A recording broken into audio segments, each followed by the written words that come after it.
તો ત્યાં મિત્રો હમણાં જમવાનું થોડી વાર બંધ રાખશો. 1-2 વખત આપણે જમીશું. આપણી પહેચાન, આપણી ઓળખ ગુમાવી બેઠા છીએ. એ શેના કારણે ગુમાવ્યું છે તે પણ આપણે સંશોધન કરવું પડશે. હમણાં બંધ રાખશો થોડી વાર, 1 કલાક પછી આપણે કેટલાક ધર્મમાં ચાલ્યા ગયા, કેટલાક સંગઠનવાદમાં ચાલ્યા ગયા, કેટલાક પક્ષ પાર્ટીમાં ચાલ્યા ગયા, જેનાથી આદિવાસી સમાજ ટુકડા થઈ ગયો. જો આદિવાસીને એક થવું છે તો આજે બધી વાતો કરે એ બધું છોડવું પડશે અને આદિવાસીની જાજા ઉપર આવવું પડશે. જો આદિવાસીની જાજા ઉપર આવશો અને એક થઈને વાત કરીશું તો આપણો હક અને અધિકાર આબાદ રહેશે. હું આપ સર્વ સમાજને એક વાત કહેવા માંગુ છું. આ ભારત દેશ નોન જ્યુડિશિયલ યા જ્યુડિશિયલ? ભારત દેશ જ્યુડિશિયલ છે કે નોન જ્યુડિશિયલ? આદિવાસી જ્યુડિશિયલ છે કે નોન જ્યુડિશિયલ? નોન જ્યુડિશિયલ મતલબ કુદરતી કાયદા કાનૂન. જ્યુડિશિયલ મતલબ માનવ સર્જિત કાયદા કાનૂન. આજે આપણે પક્ષ, પાર્ટી, વિધાનસભા, સંસદ સભા, રાષ્ટ્રપતિ, રાજ્યપાલ કે જે કઈ વાત કરતા પ્રશાસનની એ જ્યુડિશિયલ છે કે નોન જ્યુડિશિયલ છે? તો પછી આપણે નોન જ્યુડિશિયલ ની વાત ક્યાં સંભાળવાની છે?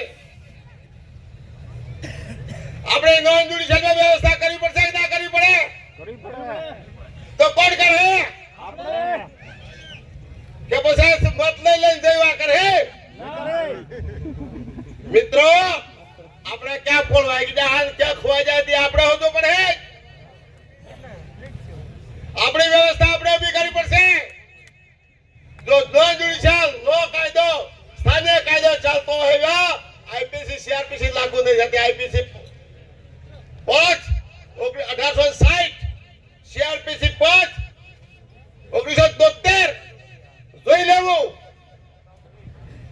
પણ જો આપણી વ્યવસ્થા ના હોય તો પોલીસે દંડા વોહે પડવાના હે. આ પોલીસ વિભાગ આપણે કેવો પડે યા તો અમારી વ્યવસ્થા ચાલે હે, તમારી નાગરિકો વાળા નહીં ચાલતી તો એ બધા હિસાબ પડે કે આણંદ વ્યવસ્થા હોય. તમે આવો અને અમારી વ્યવસ્થાને સમજો અને અમારી વ્યવસ્થામાં રહી અને તમારે કામ કરાવશે. તમારી વ્યવસ્થામાં રહીને આપણે કામ કરવા દો નહીં કે દરેક આદિવાસી સમજી લઈએ. આ તરફ આપણે સંશોધન કહે છે, ચિંતન કહે છે અને શિબિરો વારંવાર યોજાય છે. સમય બહુ ઓછો છે. તે 3 એક મહાસમુદ્ર છે. તે 3 કા સંવિધાનની રીડ છે. મારા ઘણા સાથી મિત્રો કહી ગયા અને બધા એક શબ્દ મહત્વનો છે, આદિવાસી સમાજ સમજી જાય. અત્યારે આપણે શિક્ષણ પણ વિદેશીનું લઈ રહ્યા છે, વ્યવહાર પણ વિદેશીઓનો કરી રહ્યા છીએ. આપણી ચાલ સંગત, આપણો જીવન આપણે નાગરિકો વાળા થઈ ગયો. આપણે તો છોડી બીજું હે આપણે બાપ દાદા આપણે પોમ ના કહી દે આપણે માથે વિફર જાય તને આપણે માથે ત્રાસ આવી ગયો. આપણે પોમ ને જગાડો, આપણે પોમ ને પૂજો અને આપણી વ્યવસ્થા ઉભી કરો. જોહાર.